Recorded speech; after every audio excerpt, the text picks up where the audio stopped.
ఈ వీడియోలో నేను చెప్తున్న మిస్టేక్స్ ఒకవేళ మీరు అవాయిడ్ చేస్తే మీకు క్యాంపస్ ప్లేస్మెంట్లో పక్కాగా జాబ్ అనేది వస్తుంది. సో ఈ వీడియోని జాగ్రత్తగా ఎండ్ వరకు స్కిప్ చేయకుండా చూడండి. అండ్ మనం డిస్కస్ చేయబోతున్నాము top 5 mistakes students do during their college placements, ఏవైతే మీరు అవాయిడ్ చేయాలో. సో నువ్వు హార్డ్ వర్క్ చేస్తున్నా, సబ్జెక్ట్ నాలెడ్జ్ ఉన్నా కానీ స్టిల్ ఇంకా జాబ్ రాలేదా, ఏం టెన్షన్ పడదు. ఫస్ట్ మిస్టేక్, చాలామంది స్టూడెంట్స్ అనుకుంటారు నా CGPA 9+ ఉంది, జాబ్ కన్ఫర్మ్, నా కోడింగ్ బాగా వచ్చు, సో నాకు జాబ్ కన్ఫర్మ్.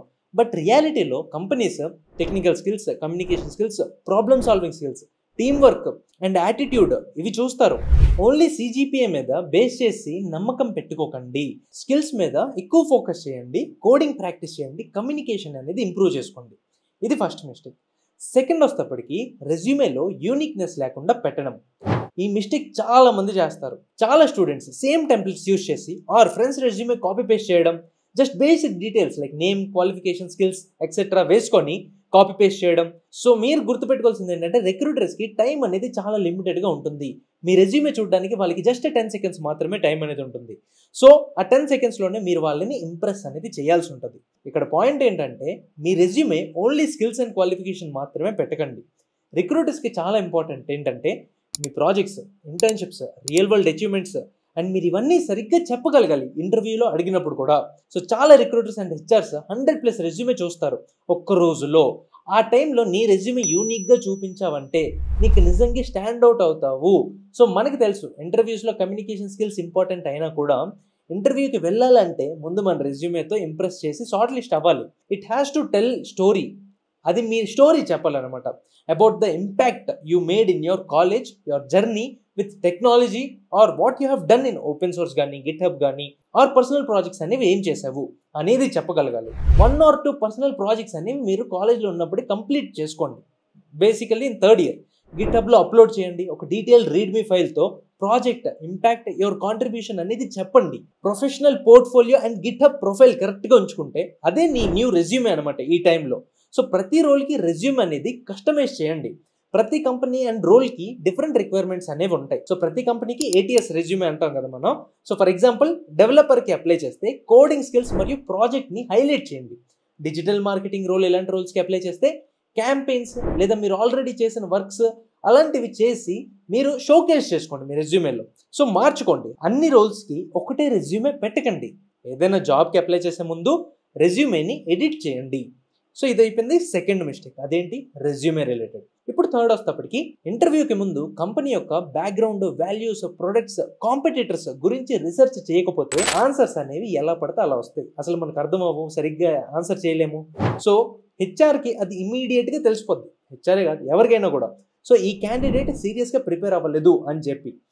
సో ఇంటర్వ్యూలో కొన్నిసార్లు అడుగుతారు, what do you know about our company, why do you want to work in this company అని.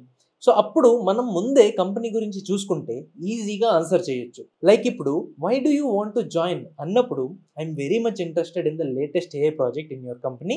వాళ్ళ గురించి చెప్తే ఈ క్యాండిడేట్ నిజంగానే ఇంట్రెస్టెడ్గా ఫీల్ అవుతున్నాడు అని ఇంటర్వ్యూయర్ కనిపిస్తుంది. సో లింక్డ్ఇన్లో కంపెనీ పేజ్ అనేది చూడండి, అసలు మీ హైరింగ్ మేనేజర్, రిపోర్టింగ్ మేనేజర్ ఎవరు, అన్ని డీటెయిల్స్ ఎంత కుదిరితే అంత డీటెయిల్స్ అనేవి చూసి గ్లాస్ డోర్లో రివ్యూస్ చూడండి. ఇవన్నీ చూసిన తర్వాత ప్రిపేర్డ్గా వెళ్ళండి. ఎంతైతే మీరు వాళ్ళ గురించి చెప్తారో వాళ్ళు చాలా ఇంప్రెస్ అవుతారు. అరే వీళ్ళు ఆల్రెడీ చూసి వచ్చారు కదా, వీళ్ళకి ఎందుకు ఇంటర్వ్యూ చేయడం, బాగానే ఉన్నాడు క్యాండిడేట్, సెల్ఫ్ ప్రిపేర్డ్ అని చెప్పేసి యాక్సెప్ట్ కొట్టేస్తారు. నెక్స్ట్ ఫోర్త్ థింగ్ వస్తేప్పటికి ప్లేస్మెంట్ స్టార్ట్ అయ్యాక ప్రిపేర్ అవ్వడం అంటే ఆల్రెడీ లేట్. ఇది ఒక కామన్ మిస్టేక్ అనమాట. ప్లేస్మెంట్ సీజన్ వచ్చి ఇంటర్వ్యూ స్టార్ట్ అయిన తర్వాత స్టూడెంట్స్ లాస్ట్ మినిట్లో ప్రిపేర్ అవుతారు.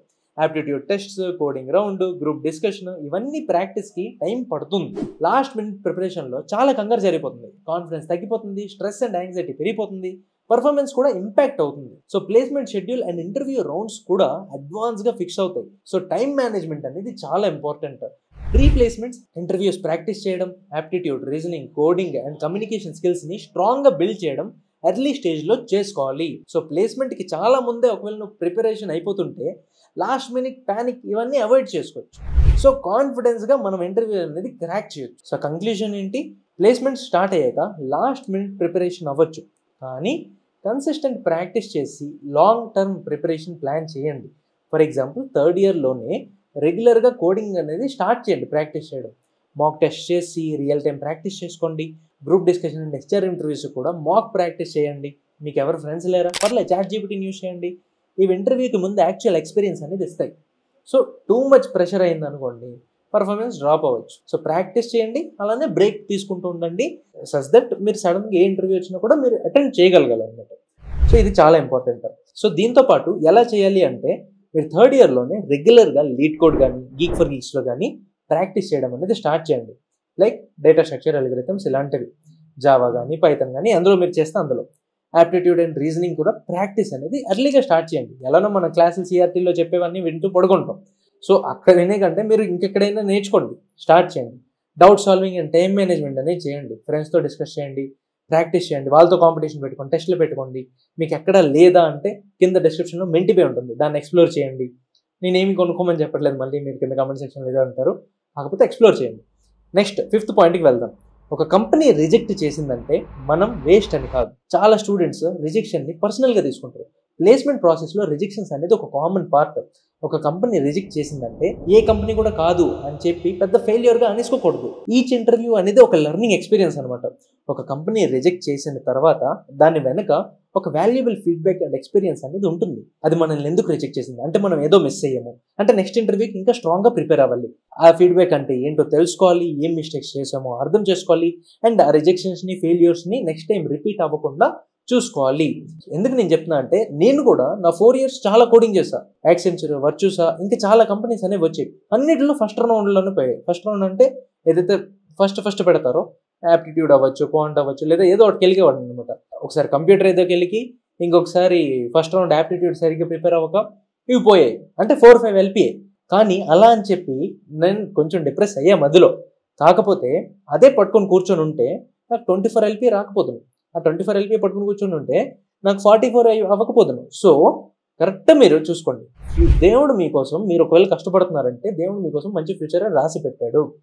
సో ఈ 5 మిస్టేక్స్ నేను ఈ వీడియోలో చెప్పినవి చెయ్యకుండా అవాయిడ్ చేస్తే ప్లేస్మెంట్ సక్సెస్కి నీ ఛాన్స్ అనేది చాలా పెరుగుతుంది. CGPA, రెజ్యూమే, ప్రిపరేషన్, యాటిట్యూడ్ అన్ని బ్యాలెన్స్లో ఉండాలి.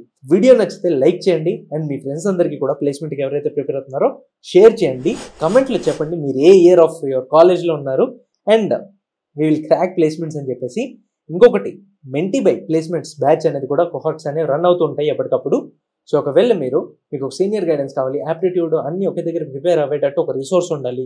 రేపు ఒక కంపెనీ వస్తుందంటే మనకంటూ ఒక మంచి కమ్యూనిటీ ఉండాలి. ప్రాక్టీస్ చేసుకోవడానికి మన ఫ్రెండ్స్ అంత లేరు, కాకపోతే నాకు ఒక మంచి కమ్యూనిటీ ఉంటే నేను బాగా నేర్చుకోగలను, ఎలా ఏంటి అని చెప్పేసి ఒకవేళ మీకు డౌట్స్ ఉంటే మన మెంటీబై ప్లేస్మెంట్స్ కోహర్ట్ అనేది మీరు ఎక్స్ప్లోర్ చేయండి. దాని రిలేటెడ్ లింక్ అనేది నేను కింద డిస్క్రిప్షన్లో ఇస్తాను. So that's all for this video. Thanks for watching. ఇక్కడ వరకు చూస్తున్నారంటే వాచ్ అంటిల్ ద ఎండ్ అని చెప్పేసి కింద కమెంట్ సెక్షన్లో చెప్పండి. Thanks for watching.